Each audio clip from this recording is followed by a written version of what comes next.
अस्सलाम वालेकुम दोस्तों, ये जो बुजुर्ग आपको नजर आ रही हैं, इनके पहले बहू खुदकुशी करती है।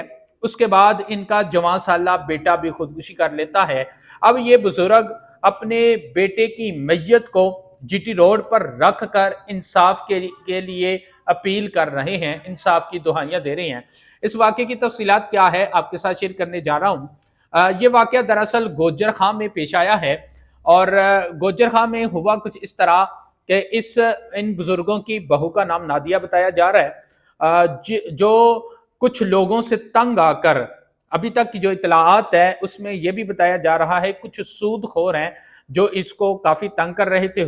इन्होंने कुछ उनसे रकम ली थी जो इन्होंने वापस करनी थी, जिस पर वो लोग तंग कर रहे थे।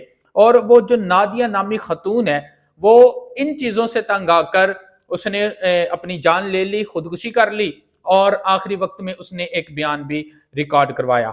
अब इसके उस बयान पर इन बुजुर्गों का जो बेटा है उसने एक एफआईआर दर्ज करवाई और एफआईआर दर्ज करवा कर अपनी बेगम के इंसाफ के लिए थाने तक जा पहुंचा और वहां पर कुछ जो कार्रवाई शुरू होती है। उसके बाद ये घर वापस आता है और डिसहार्ड होता है और अपने वालिद को ये कहता है कि मुझे इंसाफ होता दिखाई नहीं देता। उसके बाद ये जो शख्स है जिसका नाम शेख शेराज बताया जा रहा है, उसने एक वीडियो रिकॉर्ड की और उसमें अपनी सारी रुरदाद बताई और उसके बाद उसने खुद अपनी जान भी ले ली। अब ये जो बुजुर्ग हैं, सफेद दाढ़ी है इनकी, ये मोहल्ले के कुछ लोगों को साथ लेकर, अपने अजीजों और करबा को साथ लेकर अपने जवान बेटे की मैयत को जीटी रोड पर रख कर अहकाम बाला से अपील कर रहे हैं, भाई मुझे इंसाफ दिया जाए, मेरी जवान बहू भी चली गई है और मेरा जवान बेटा भी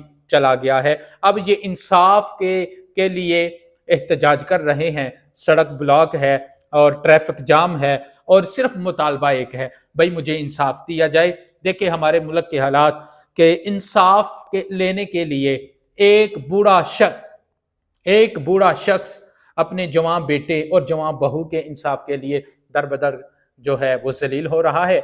जो बूढ़ा शख्स है ये इंसाफ के लिए अपील कर रहा है, दर बदर जो है वो जलील हो रहा है और अहकाम बाला से अपील कर रहा है भाई इंसाफ दिया जाए।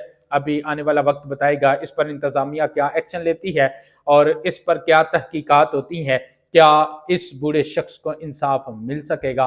आप भी अपनी आरा का इजहार जरूर करें। अपने मेजबान को इजाजत दीजिए। अल्लाह हाफिज।